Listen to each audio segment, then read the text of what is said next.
Breaking news, no vaccine, no service. Philadelphia city leaders just announced new indoor vaccine requirements. People are being required to show proof of vaccination or be denied the ability to dine peacefully in restaurants, hold jobs, or even attend school. Recent video was taken of a child, maybe 5 or 6 years old, and his mother being kicked out of an Applebees for not having proof of vaccination. Other patrons of the restaurant were appalled as the police yelled out, "Unless you have vaccination cards, you have to exit the restaurant. If you leave voluntarily, you will not have charges pressed against you." And he causeth all, both small and great, rich and poor, free and bond, to receive a mark in their right hand, or in their foreheads, and that no man might buy or sell, save he that had the mark, or the name of the beast, or the number of his name. The views expressed on this channel are those of the video's creator, and not those of YouTube, Google, their staff, and/or affiliates.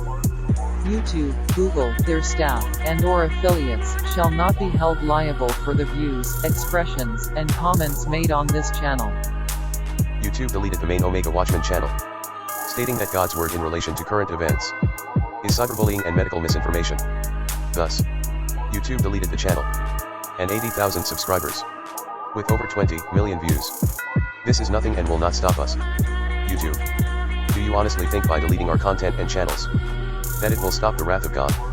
How silly. Attention YouTube. All of the clips used in this video are recorded directly from your platform, according to fair use guidelines. Further, YouTube has not deleted the videos of which the clips in this video are recorded from. YouTube has not labeled those as a conspiracy, medical misinformation, or cyberbullying.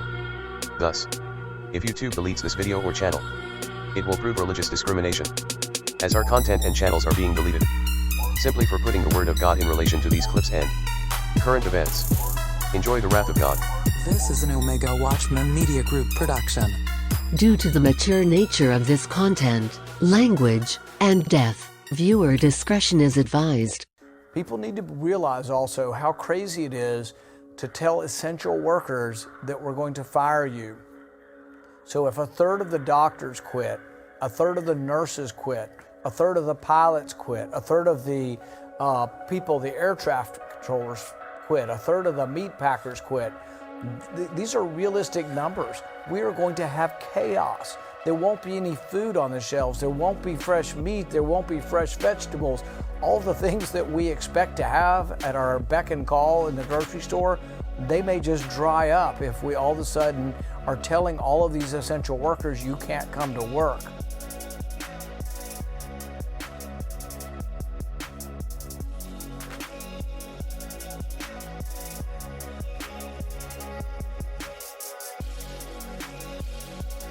Right now, there are staffing shortages in many industries across the country, and the rapid spread of the Omicron variant seems to be the culprit here. Again tonight, with the growing travel nightmare, more than 2,600 flights canceled today, the most since the wave of cancellations that began just before Christmas, and the numbers are climbing. Already more than 1,000 flights tomorrow have been grounded. A combination of weather and staffing shortages are slamming the airlines on one of their peak travel weekends, leaving thousands of weary travelers with nowhere to go. Good morning. You know, travel experts are not mincing words. They're calling this a full-blown meltdown. The day after Christmas, more than 1,500 domestic flights were canceled. And now this morning, we're seeing already 700 plus canceled flights, plus another 600 that are delayed. Subway lines are suspended due to COVID-related staffing shortages. The MTA announced that the B line is suspended today. The W line has been suspended since yesterday. It still is. And the Z train, which runs additional rush hour service on the J line, is also not running. It is incredible that we are seeing these numbers of sick outs 2 years into this pandemic. New York City's strictest COVID-19 vaccine mandate to date went into effect Monday. It requires all private sector employees to provide proof of at least one vaccine dose in order to enter their workplace. And everyone aged 12 and up must show proof of full vaccination to eat indoors at city restaurants and other venues. including movie theaters and museums. It is incredible that we are seeing these numbers of sick outs 2 years into this pandemic. This is an Omega Watchman Media Group production. Well, if you've ever wondered about some passages in the Bible, how can a government restrict the population so that you cannot buy or sell unless you have a particular mark? Well, this is the answer. If you've ever wondered about some passages in the Bible, how can a government restrict the population so that you cannot buy or sell unless you have a particular mark? Well, this is the answer. Show me your papers. More and more Americans and people across the globe are hearing these ominous words. People are being required to show proof of vaccination or be denied the ability to dine peacefully in restaurants, hold jobs, or even attend school. Recent video was taken of a child, maybe 5 or 6 years old, and his mother being kicked out of an Applebees for not having proof of vaccination. Other patrons of the restaurant were appalled as the police yelled out, "Unless you have vaccination cards, you have to exit the restaurant. If you leave voluntarily, you will not have charges pressed against you." You just pay the same as you can't serve, otherwise if you're not going to pay for it, you have the card. I know, but you don't have it, then you're going to have to leave. And if not, you'll be subject to Christmas. Right now. No, just had a minute. You're not going to stay here. I got the whole thing.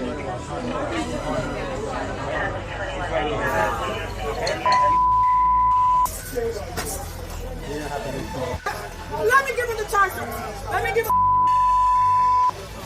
I'm on my life. That's it. It's a lie. Oh, 986. Oh, yeah, of course you're not trying to hurt me. You're just harassing me. You're not trying to hurt me. No, it's not. Yeah, I'm in the school system. Can't work. Can't eat. And I that's the resident. And this is what you guys do to me. I want to eat. Even though I want to eat. Like a free American that I am. And you guys are arresting me. I'm gonna.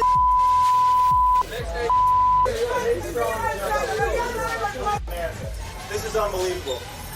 Unbelievable. You guys, what happened to the Constitution? What happened to free? No more mandates! No more mandates! No more mandates!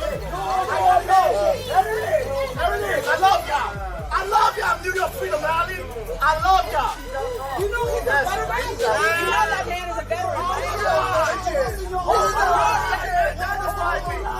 Hold the line! This is the only way it's going to change. They're arresting him for no reason. Joe! I'll see you later. I'll see you later, Joe. He's a veteran. Beautiful over there. He's on for you. They identified me. How dare you? Your family. Sleeping like a dumb man. That man's on for you. Shame on you. Shame on you. That's disgusting. And that no man might buy or sell, save he that had the mark, or the name of the beast, or the number of his name. This is an Omega Watchman Media Group production. Frustration with those who are unvaccinated on full display. The clashes and protests in France. That country now requiring vaccination passports for restaurants, bars, museums, theaters. And French President Emmanuel Macron saying to those who refuse to be vaccinated, it's time you stay at home, not us. Germany now has some of the world's strictest rules for people who are not fully vaccinated against COVID-19. The country also has a vocal minority who refuse to get the jab. Many subscribe to conspiracy theories and call themselves querdenkers or transgressive thinkers. They've been protesting against the increasing rules in Germany, and now many are so fed up, they're leaving. Some anti-vaxxers are now looking to get away from the lockdowns and restrictions of their homeland, even to places as far off as South America. Germany's new COVID-19 measures are proving divisive. While nearly 20,000 people across the country have protested against what they call deprivation of liberty, thousands more have flocked to vaccination centers, accepting that the jab and tougher rules are the only way out of the pandemic. Thousands more have flocked to vaccination centers, accepting that the jab and tougher rules are the only way out of the pandemic. And the Lord appeared to Solomon by night, and said unto him, I have heard thy prayer, and have chosen this place to myself for an house of sacrifice. If I shut up heaven that there be no rain, or if I command the locusts to devour the land, or if I send pestilence among my people, if my people, which are called by my name, shall humble themselves, and pray, and seek my face, and turn from their wicked ways, then will I hear from heaven, and will forgive their sin. The several thousand people took to the streets in Amsterdam on Sunday to protest against the COVID-19 restrictions that have been imposed by the government. Remember, the government is trying hard in the Netherlands to ensure that the infections stay under control, but the people are simply not happy with the restrictions that the government has imposed. And that is why this is what was witnessed in Amsterdam.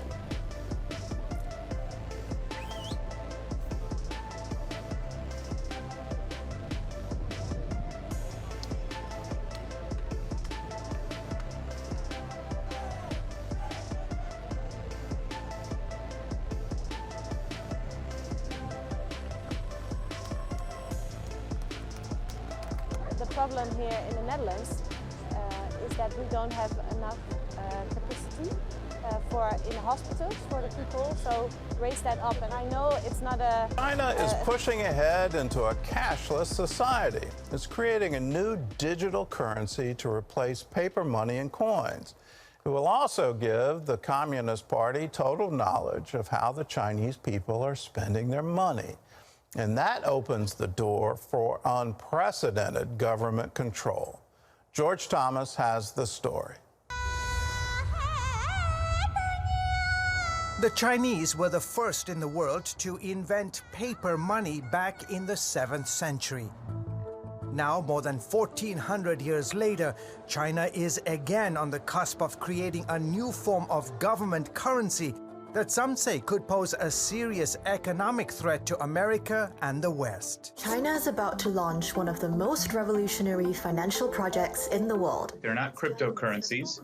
They're not so-called stable coins. In effect, they are the national physical currency of a country, just represented in a digital form. Eric Bethel is the former U.S. executive director of the World Bank. Bitcoin near record highs, crossing 23,000. He says while the world fixates on private cryptocurrencies like Bitcoin, but the digital yuan isn't a payment system, it's actual money. Beijing is busy building a digital version of its own currency, the yuan, also known as the renminbi, to control its citizens and eventually threaten the dominance of the U.S. dollar. They've pretty much created all of the building blocks that will allow a central bank digital currency to flourish. And Yahya Fanusi, a former economic and counterterrorism analyst in the CIA, says China's goal is to replace cash with a digital currency that's controlled by the communist government's central bank. China has said for a while that it expects to pretty much be a cashless society in the future. So the idea is that cash notes, coins will no longer be around and that people will be using digital currency that's going to be in their wallets. That digital currency will also be issued by the government bank, allowing what Congressman Michael McCaul, the top Republican on the House Foreign Affairs Committee, says is unprecedented access to people's financial transactions. This will give them data on behavior, on how they spend. And giving Beijing the power to track that spending in real time. There will be a point where the People's Bank of China is going to be able to peer inside of every single transaction that everyone does 24 hours a day, 7 days a week. Which means if you are a human rights activist or a Christian, authorities can now use this new technology to punish you if you engage in activities they consider anti-government. This technological ability is something that the government has never had before. It always had to go to companies to say, okay, cut off this person. Now, the Chinese government, I think, with sort of the proverbial flip of a switch, can make people fall in line by cutting off their access to money. Eventually, U.S. and other foreign companies doing business in China will be required to use the government's new digital currency payment system. There's a competitive issue.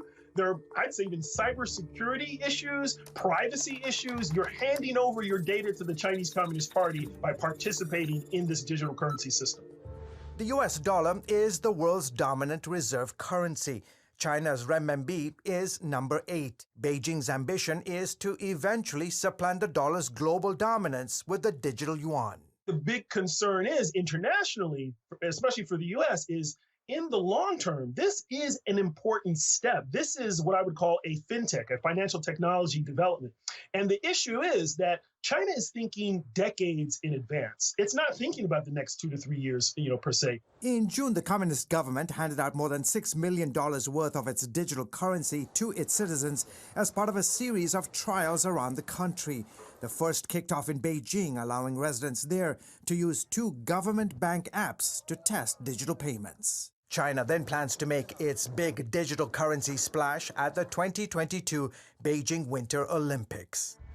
Now that the world's largest authoritarian regime has launched this first-of-a-kind sovereign digital currency, some in the U.S., like Congressman Mike Waltz, worry Beijing will use this form of payment to also skirt economic sanctions. The Chinese government convinces countries like Burma, Iran, North Korea, and others to do business in that Chinese digital currency. It'll also allow China and those countries to work around one of our most powerful tools, which is sanctions. Based on history, Waltz believes China is only too happy to share the technology with other rogue regimes that seek to enhance their own surveillance capabilities over their citizens. So that those other countries in Africa, the Middle East, and elsewhere can dominate their people in line with the Chinese version of government.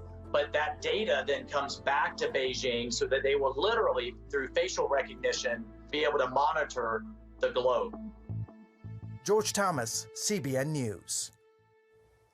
Well, if you've ever wondered about some passages in the Bible, how can a government restrict the population so that you cannot buy or sell unless you have a particular mark? Well, this is the answer. We're literally being set up for that kind of government control. The Chinese government is pushing ahead on many fronts to restrict what its population can and cannot do. They already restrict the right of assembly. They already restrict religious freedom. They certainly restrict political speech and any speech that is critical of their government. And the way they run things is definitely cracked down on. All you have to do is look at what's happened in Hong Kong over the past just 2 years, and you get a very clear picture of where they're going. But they want to control, and they're doing it right now with social media scoring, where if you don't score a particular way, you're not allowed to travel. That's already in place. But just imagine a government that if you step out of line, they can now turn off all your money and do it instantly.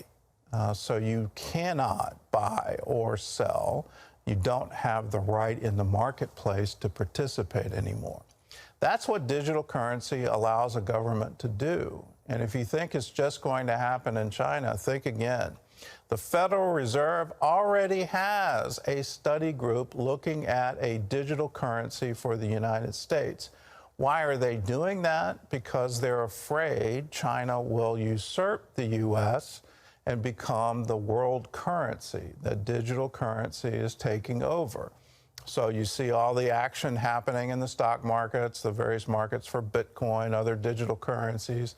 their rapid rise and people becoming overnight millionaires, billionaires, trillionaires based on the value of these digital currencies. And so the Federal Reserve wants to get in on that action to protect the U.S. dollar as the world currency. We depend on that right now. We're spending ourselves into oblivion, and what allows us to do that is that we have the world's digital currency. So we're essentially borrowing against our value of our currency in order to have a $2 trillion deficit. Well, that party has to come to an end at some point in time. China is waiting for that party to end, and they want to step on the world stage with digital currency.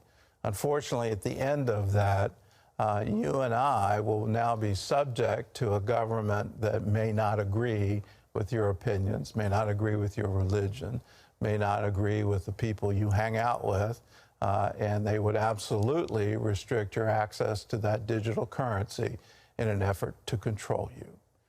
Show me your papers. More and more Americans and people across the globe are hearing these ominous words. People are being required to show proof of vaccination or be denied the ability to dine peacefully in restaurants, hold jobs, or even attend school. Earlier in December, several GOP lawmakers in the New Jersey State Assembly were denied access to the Assembly chamber for refusing to show proof of vaccination. You see this? See this, folks? Denying us entry into our house. This is America. This is America.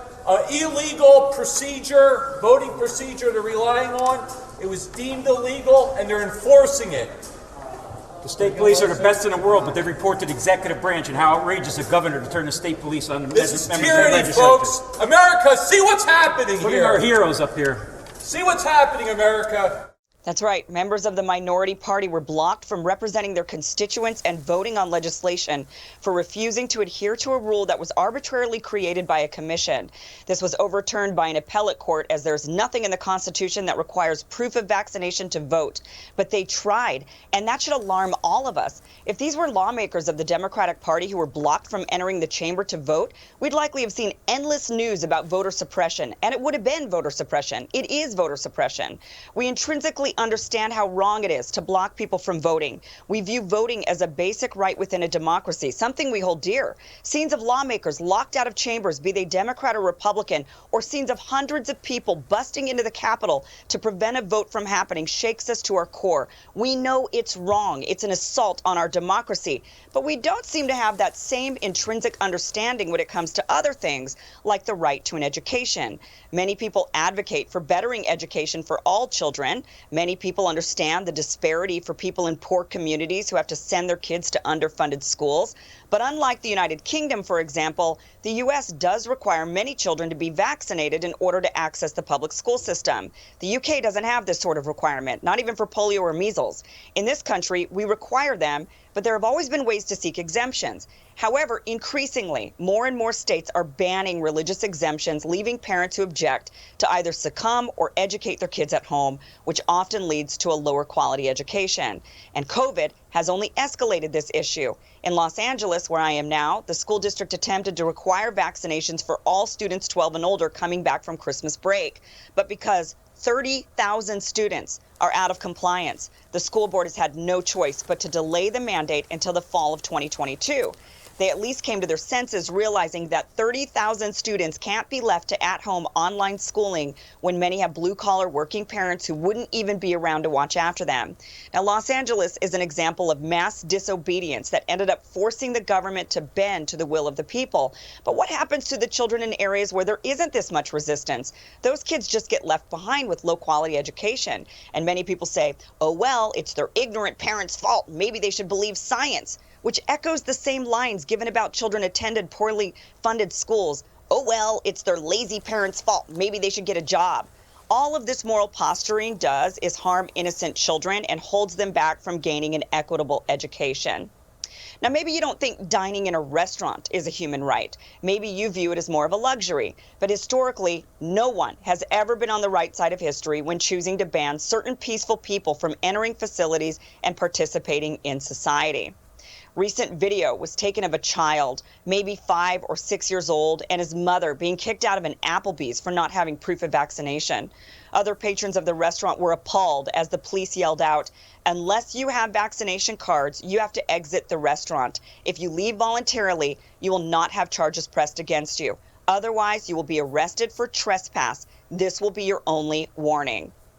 Now, this isn't only happening in the U.S., it's been happening more severely and for longer across Europe. Videos have been circulating of police in Germany, France, and Italy interrupting peaceful patrons of restaurants, hair salons, and other places, asking them for their papers. In Canada, people can't fly or take trains to visit loved ones without showing their papers. Fauci, who mentioned the same thing could be happening here in the U.S., has now backtracked, saying he didn't necessarily support domestic airline mandates, just said it's on the table. But historically, he's flip-flopped so many times, it's hard to know what's true anymore. And this is where we are as a society. People believe it's their right to know the status of others, and that their right supersedes any other human rights others may have claim to. People believe their right to know the status of others is more important than the right to vote, legislate, be educated, or even participate in society. People believe they have the right to limit the freedoms of others in the name of safety. Freedoms have been limited, groups segregated, and wars have been waged because a frightened public screamed for safety. Treating others as dangerous and dirty has led the human race to do many terrible things. We know these vaccines aren't stopping the spread, and even if you want to argue that they technically limit spread to some degree, it's obviously arbitrary, and real-world data is showing that nothing is stopping this virus.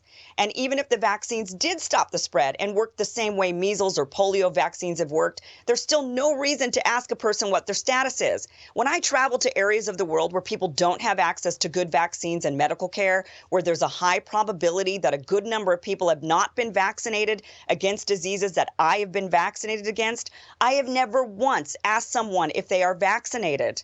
I believe my vaccines work, and because of that, I'm not at risk of contracting a disease from an unvaccinated person. It never once crossed my mind to ask a person in the Middle East or Central America what they have or have not been vaccinated against before I dined with them. Not once. It's the same reasoning the UK used when they banned mandatory vaccination decades ago. You take vaccines for your own health so that you yourself don't contract the disease. If you don't want to take a vaccine, it's your risk to take. If you take a vaccine and travel to an area of the world with low vaccination rates, you're safe, you're vaccinated. That's the point of them. Now, these COVID vaccines clearly do not work the same way as other vaccines, so it's a moot point. But even if they did, it's still a moot point. But what isn't moot is the fact that our freedoms are being limited and we're being pitted against one another and against our own government, and none of it is helping end this pandemic. And Robbie, it feels like as we've continued on with these different mandates, even as we know there is no dispute these vaccines don't stop the spread. I was on this show 5 months ago, saying the vaccines don't stop the spread, and was told that I was I was wrong, and I wasn't wrong. As we've now found out, months and months have gone by. These vaccines aren't stopping the spread, but the mandates continue, and now even Biden is, even though Fauci said I'm not against, I'm not for or against these domestic airline mandates, and then Biden comes out and says, well, if my team tells me to do it, I'm going to do it. It feels like punishment now for noncompliance rather than science. Absolutely. Punishment for noncompliance, and they're doing it because they can. They being, the government policy makers implementing this. The more power, the more they can boss us around and get away with it, the more power they ultimately have. Rochelle Walensky admitted, I was just seeing this on Twitter a few minutes ago, when she's talking about this changing the quarantine period, and she actually admitted, she's like, look, we didn't think people were going to really put up with the 10-day period anymore, because now that so many people are getting it, it's going to be really inconvenient, so we shortened it to 5. It's not science. So they did that because that's what the public will allow. So, but that tells you that they think the public will allow, is broadly on board with requiring vaccination in a broad, variety of circumstances. I'm not on board with that. You're not on board with that. But they think they can get away with it. And that's ultimately what's most disappointing to me, because I expect government to push the limits, to require things. But I also hoped, I guess naively, that more people would say absolutely not. Or I guess they're saying that, in red states and parts of the country, not in the parts of the country where I live. That is the one thing during this entire 2 years of the pandemic. I was looking back at even just some of my old videos from my my show on YouTube, and I the one thing I've gotten wrong, and now everybody's been wrong to some degree, some more wrong than others, but one thing I've gotten wrong was I really believed that the American people would not tolerate this. When people would say to me, Kim, they're going to come out with mandates, Kim, they're going to force vaccinations on us, Kim, they're going to require papers, I was like, no, guys, come on, it's not going to be that. No way will Americans, freedom-loving Americans, tolerate passports and mandates. And I was wrong about that. And that has been the most jarring and frightening thing about this pandemic, is how many people have just said, okay, fine.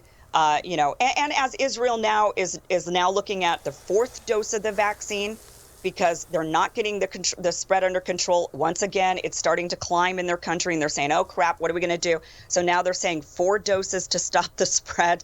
It's like 3 masks to stop the spread, 4 doses to stop the sputs. And no, I'm in the same boat. Yeah. I thought there would be no appetite for enforcement. But what I didn't realize is that the government just puts enforcement off to the people. Right. So there aren't, police are not roaming the streets looking for unvaccinated people or unmasked people. That is not happening. It's a softer totalitarianism where other citizens are reporting you, where the person asks you at the door of the restaurant or the bar or whatever. It's the citizenry doing it. And now in some cases they're being forced by the government doing it because it's government policy, but there's no just like, let's not comply, right? That's not happening. Now people are complying.